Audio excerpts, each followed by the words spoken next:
I'm John Cole Morgan, and we've got the wonderful next installment of Voices in Cloth, and I'm joined by Audrey. Audrey, how are you doing today? I'm doing great, thank you. Good. Audrey, do you want to tell everybody about who you are and where you come from? Okay, I'm Aurdrey Smit. I come from a little town on the south coast, Port Edward, which is on the border of UK. Very little town. Nobody really knows where we are, but this little town can do lots of quilting. And yeah, that's me. Do you know that when I was growing up as a little boy, Port Edward was my favorite place in all of South Africa? Oh, wow, that's great And to we know. came every year on holiday, you know, where the lagoon goes into the water. Yes. And you know that little patch of land where they now have like a townhouse development and that very Yes, corner house. I yes. always believed if I was ever very, very, very rich, I would be able to afford that little piece of land because I think that that is the most beautiful place of my entire childhood, standing in that Yeah, spot that's where the looking at that estuary sea. is. Yes, That estuary is. Yeah, it's lovely yeah. there. And we used to take canoes and paddle across that estuary. And I always thought that that hotel that was there, I don't know if it's still a hotel, I thought Yes. that was the richest place in all the world because they Oh, had wow. that view. So Port Edward is a very special place for me. That's nice to know. Tell me, how did you start quilting and when? Okay, I retired with COVID, and I've got a friend of mine who does sewing. So she tried to give me some inspiration to sew. Then once it all opened up, a whole bunch of us decided we had heard about this Margate hibiscus quilting. So we decided, oh, let's take a trip down and go see what it's all about. We all sort of agreed we would not be joining this quilting.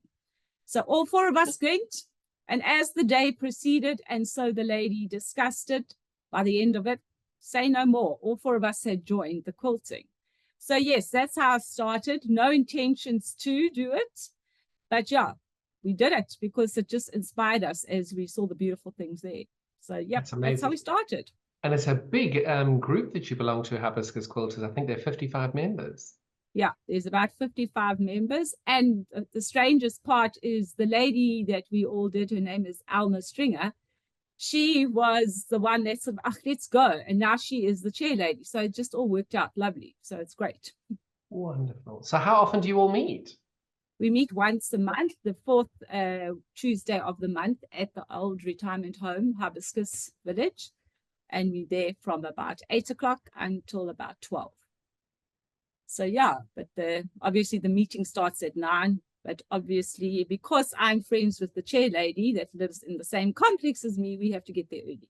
So yes, it's fun. I'm excited to hear as well. I'll be being your speaker at the end of June, or actually now the first week in July, that you all very kindly have shifted your dates. Oh yes, we can't wait for that. So yeah, Looking we're forward to waiting it. for you now. Can't wait. It's going to be really good. I didn't realize you met in the morning. I thought you met in the evening, so that's good. No, we all retired down here, including myself. There's no So time to come out at night. I'm going to have to get up really early to get down from Zinkwazi, or I'm going to have to stay that night in Port Edward beforehand. Yeah, we'll make a plan. Don't worry, we'll make a plan. So what is the best thing about quilting for you? I think the best is it's your desire of what you want on it. Nobody has to tell you. It's what you want to do.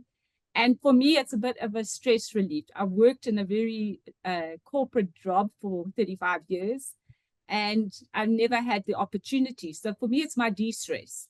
I love the colors. I love seeing all the fabrics. I said I wouldn't go mad, but I do. Every time I see material, if I need it or if I don't need it, I buy it. So I like to create more smaller things. I've made one blanket, but I like to do smaller things like little bags and things that are quick and easy to be able to gain the knowledge because I've only been doing it for 2 years. So I'm still brand new. But yeah, that's why when I did the quilt for you, it was matter in a week. And I was like, this is what's going, and I'm going to go with it. And yeah, and that's why I like it. It's just fun. You express what you think is it. Nobody's telling you it's right or wrong. It's your interpretation. And secondly, if you're so crooked, so who cares? It's just the way I did it. If you don't like it, don't look at it. It's something I did. I love that. And that's the way we should all do it, but we don't really ever trust our voices, do we? No. Like to compare ourselves to other. And As I've got older, if you don't like me like I am, well, there's the door, goodbye. I'm not going to be there to please you. I feel what I've achieved, and the fact that I actually did one, which I was not going to do, by the way, and then I got convinced, oh, come on, it's only a small one, it's not that bad. And I did it. So yeah. Well, I, for one, am very glad that you did. So thank you for doing that. It's much appreciated. So tell me, how did you come to hear about Voices in Cloth, and what brought you to take part in it? Okay, obviously we heard about the Voices in Cloth from the hibiscus quilting committee, the meeting. Then to decide on what we wanted, I had so many different ideas, but I also was limited to time because I was doing training between casinos, and I had like 2 weeks off, and I was like, okay, it's now or never. Then I thought, okay, so if this piece of material of my invention is going to be traveling the world, who knows Port Edward? Yes, you do, unbeknown to me. But a lot of people know the big parts of South Africa. So I decided, I've lived here for 35 years. Let me put Port Edward on the world map. Let them know there is such a little town called Port Edward.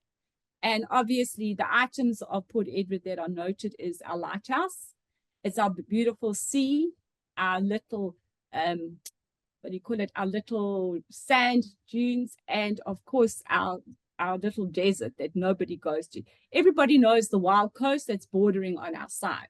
But I didn't want to. That's where I'd worked for my 35 years. I wanted to show this little town. So that's why I did the lighthouse and the blue seas and the sunset, and then the brown I represented was the desert. And that's why I called it a hidden gem. If you'd never been here, it's an inspiration for you to come.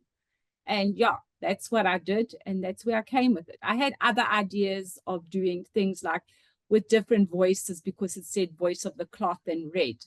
And then I decided, no, I want to do not my journey, but let's have a look and put in a journey of the country. Let's try and promote South Africa, and let's find these little hidden towns that not as much said about unless there's drama in our town. That's why I chose it.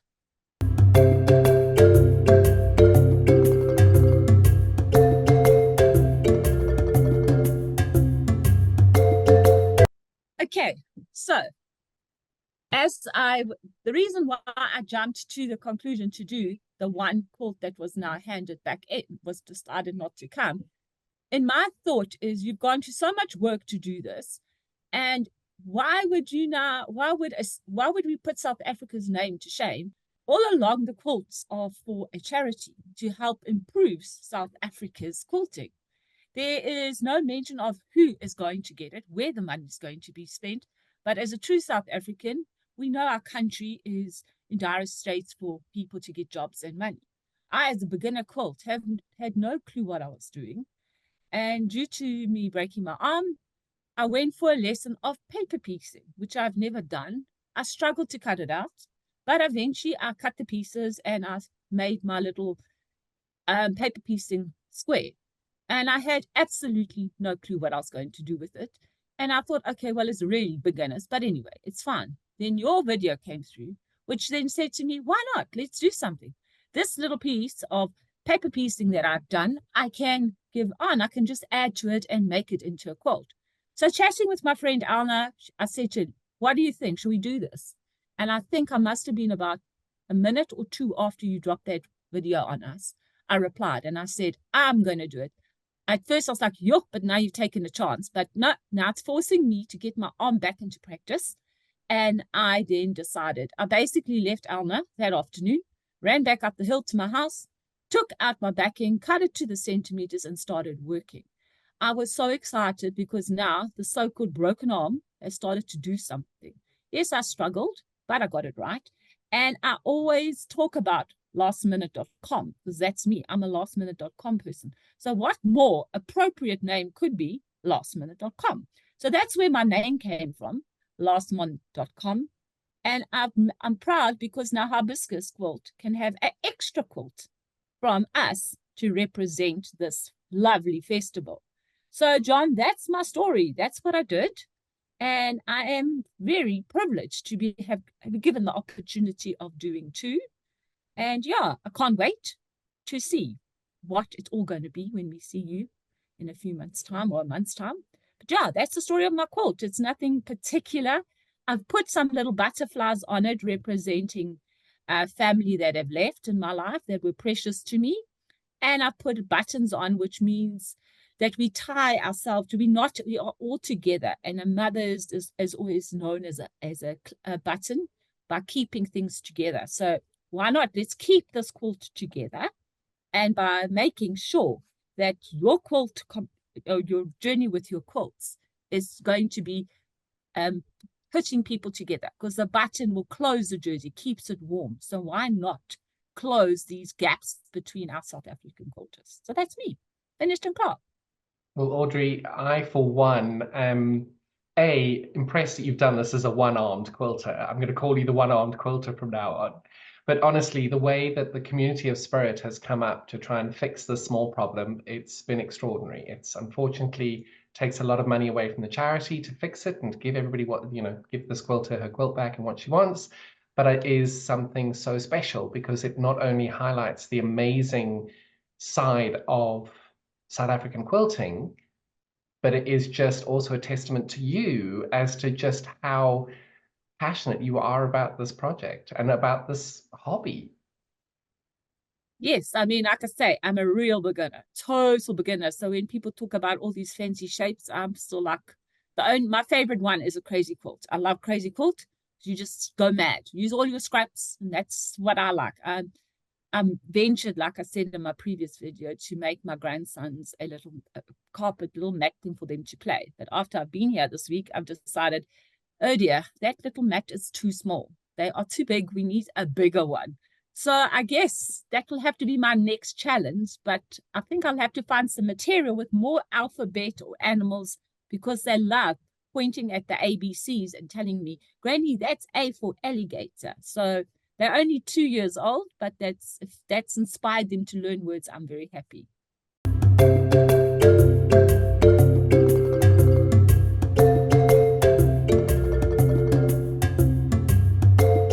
What do you hope will come from this project?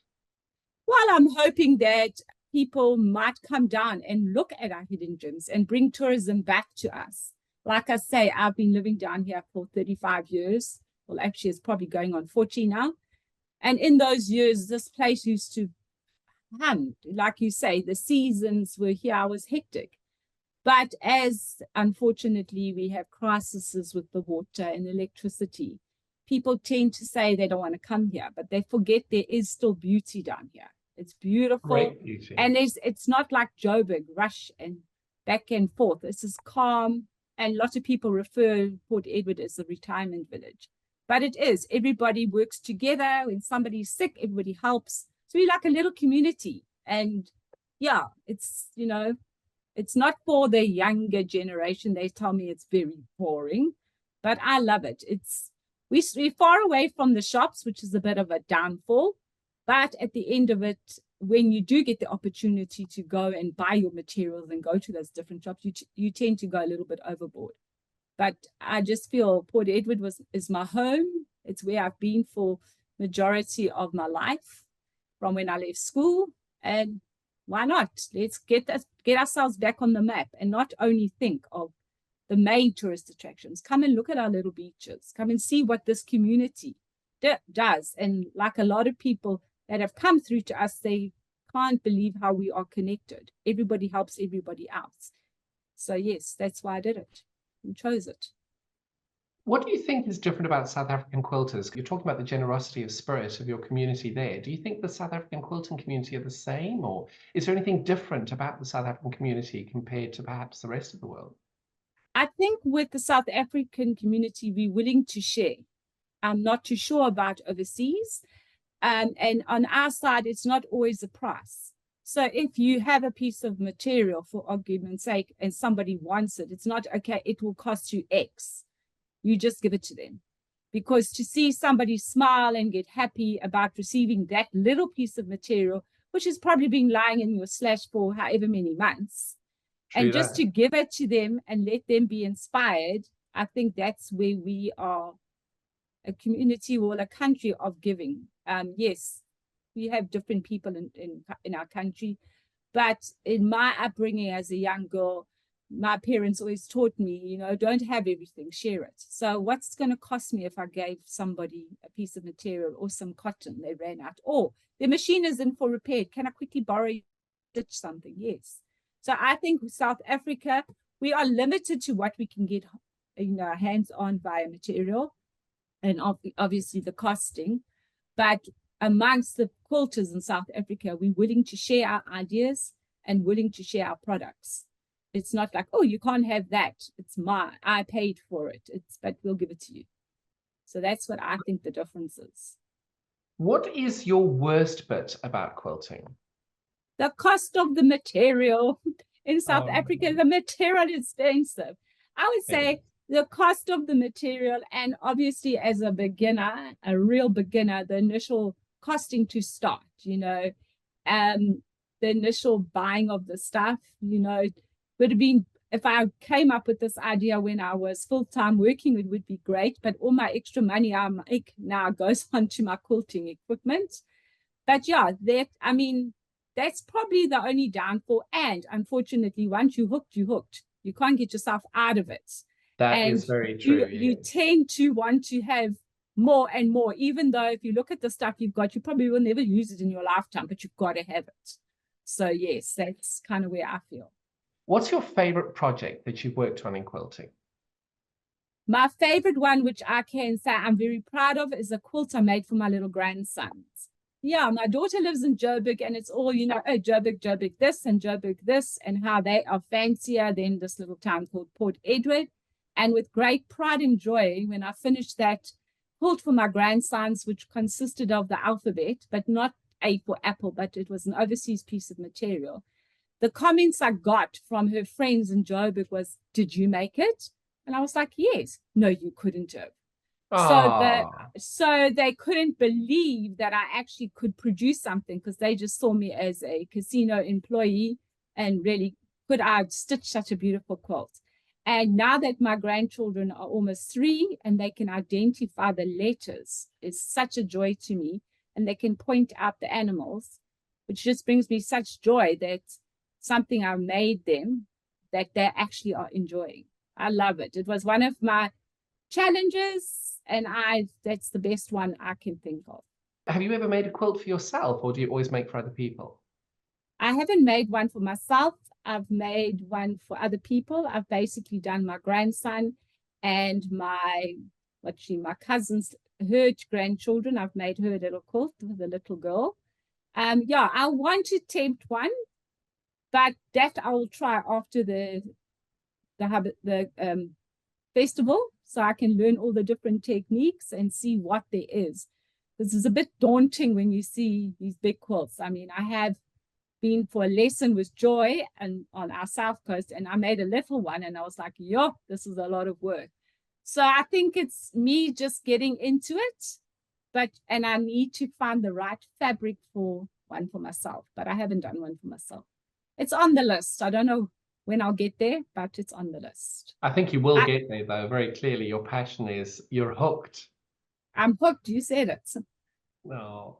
Yeah, I think I get great satisfaction of doing something for somebody else before I do it for myself. But yeah, I've got to find the right color and the right idea to get it in. But yeah, I think it will be in the cards coming, maybe by next year sometime. I don't know. Well, whenever you do, you're going to enjoy the whole process of it. Definitely, most definitely. Do you have any quilting inspirations?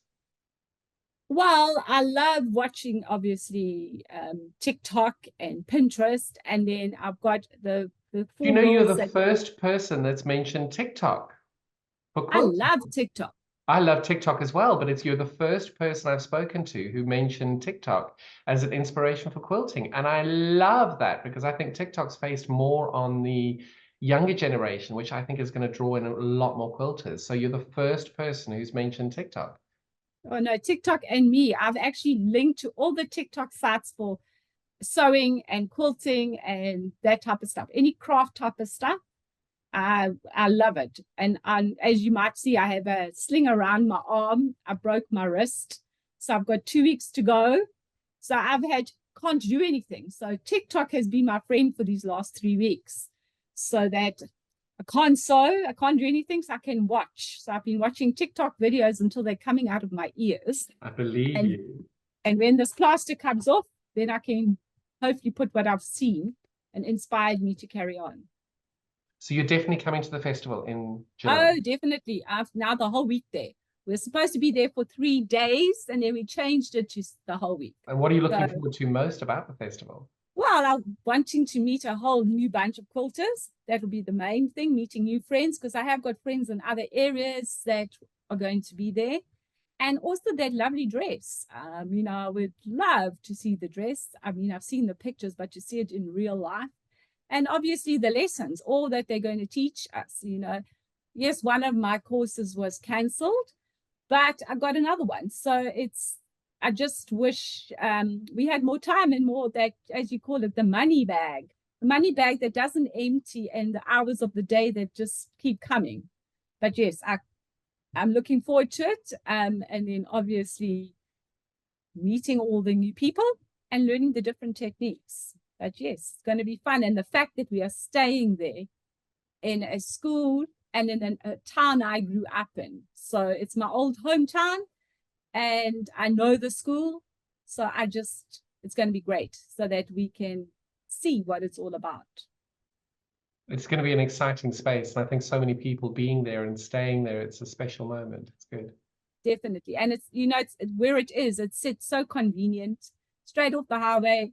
You don't have to go looking for it. You can't miss it. If you're blind, then you can miss it. But I mean, it's the convenience of it. Off the highway, back onto the highway. So even getting back home, it's going to be a peace of mind. Easy. What's next for you on your quilting journey? Well, I lost my brother last year. So I've got a lot of his old clothes and his ties. So I think I want to try and create something of a memory of him, especially with his ties. And I've been watching TikTok, very much trying to find ideas with ties, because he was in the corporate world and he used to wear very formal ties and stuff. And he's got a hell of a lot of them. And I'm like, I think I'm going to do something with the ties, either a runner, preferably a bag, but that's my plan, to do something with his ties and then to make his fiance possibly a little quilt or a rug for her bed. Have you seen the memory bears? Yeah, yes, I've seen the memory bears. I thought of doing a memory bear first, and she said if I'm going to do something, can I make her a quilt? So I might make myself a memory bear. But yeah, because the ties work really well as memory bears, so just have a consideration. Oh, okay. Yeah. Just put them onto some stabilizer first. Okay, yeah, no, so that's my plan. Yeah, that's on the list to do. At the moment, it's anything until I can get my hands behind a sewing machine. And I encourage such behavior. Continue as you were. Yes. No, it's fun. It's like I say, it's a de-stress. I've heard that you can print from your computer through a printer onto fabric, which I've heard. There's also something I want to get into. There's a lady down here that prints whatever design or wording on a printer that she can use it for her tag. I have no clue how to do that, which is also another interesting phase I want to find out. Is there anything I haven't asked you that you'd like to say? No, I just can't wait to meet you in person. I did see you at Izacha, but you were running around like a busy person like normal. But yeah, it would be actually nice to sit and have a chat to you. So on the 2nd, I'll be able to tell you the full journey of my quilting journey from the beginning to, well, pretty much now. So you'll be able to see it all then. I know it's going to be fun. We can't wait to see you. Can't wait. I hope you're going to be in, what's the word? You are going to be swamped by a whole bunch of old ladies because they are loving to see. I'm a little terrified, but I can't wait. You don't have to be too terrified. We're a nice bunch of ladies. Never doubted it. It's more a case of I just want to be able to spend quality time with people. And I think there are so many amazing people that I've met on these quilting interviews. Being able to spend time with everybody would be wonderful. But it's just, as you say, it's just never enough time. You never get that. Why did you choose hibiscus quilt? Just out of interest? Because I was there. So I'm at the I was helping Leanne set up the weekend before. So Okay. I didn't know when your meetings were. So I thought, oh well, let me find out. I just messaged to see when your meeting was, hoping it was the week of July, because I'm there and it's only an hour or two down the road. And Yes. when they said no, it was the week before, I was like, rats, okay, I'm in Cape Town. I pity it's not this date. And then you moved the Yes. dates. And I was like, gosh, I can't Oh, wait. It's gonna be wonderful.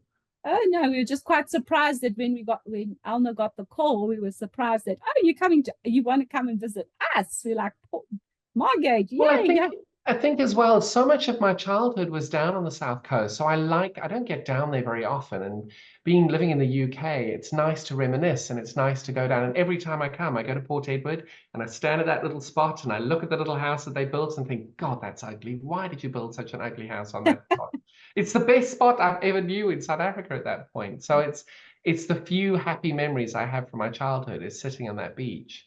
And I just like to go back there and think of how different my life is now without my family in my life, without the whole, it's just Mm, how the world has changed and some little part of your childhood is still there.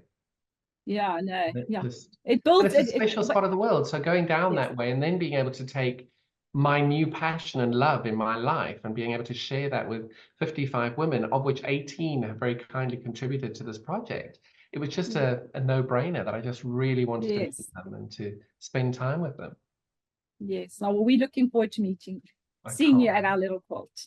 Can't We wait. will Well, be the there. talk that I do, I can show you pictures of some of the quilts that I've made and the ugly quilts that I've made and the journey from going, I think I do it here in the UK a lot and I always have very great feedback from it. So I can only hope you feel the same.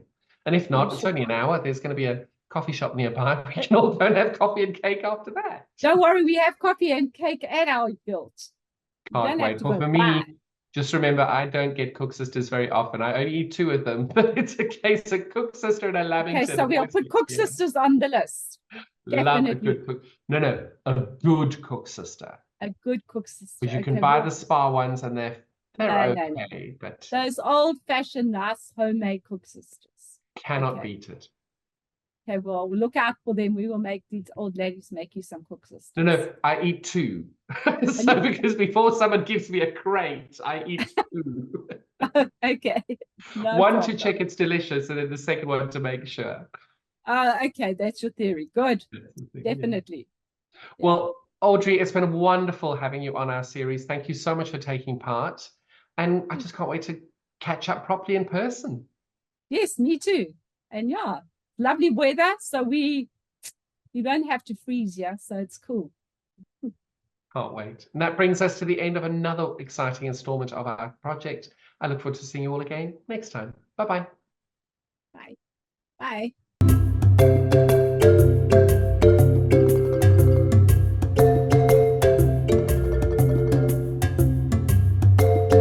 My name is Aurdrey Smit. I live in Port Edward, a little town at the end of the South Coast. My quilt is called The Hidden Gem. It is about our culture in Port Edward. I did a bit of research on it. It was part of the Ponderland. I've spoken about our lighthouse, the history of our lighthouse, our beautiful sea, as well as our smallest desert in the world. So yeah, do come and check it out and have a look. We wait to see you. And yes, I'm happy to have joined this group, and we'll see you at the Voice of the Clock. Thank you. This little piece of paper piecing that I've done, I can give on. I can just add to it and make it into a quilt. I was so excited because now the so-called broken arm has started to do something. Yes, I struggled, but I got it right. And I always talk about lastminute.com because that's me. I'm a lastminute.com person. So what more appropriate name could be lastminute.com? So that's where my name came from, lastminute.com. And I'm proud because now Hibiscus Quilt can have an extra quilt from us to represent this lovely festival. So, John, that's my story. That's what I did. And I am very privileged to have given the opportunity of doing two. And yeah, I can't wait to see what it's all going to be when we see you in a few months' time or a month's time. But yeah, that's the story of my quilt. It's nothing particular. I've put some little butterflies on it representing a family that have left in my life that were precious to me. And I put buttons on, which means that we tie ourselves to we are all together. And a mother is always known as a button by keeping things together. So why not? Let's keep this quilt together. And by making sure that your quilt, or your journey with your quilts is going to be putting people together, because the button will close the jersey, keeps it warm. So why not close these gaps between our South African quilters? So that's me, finished and clear.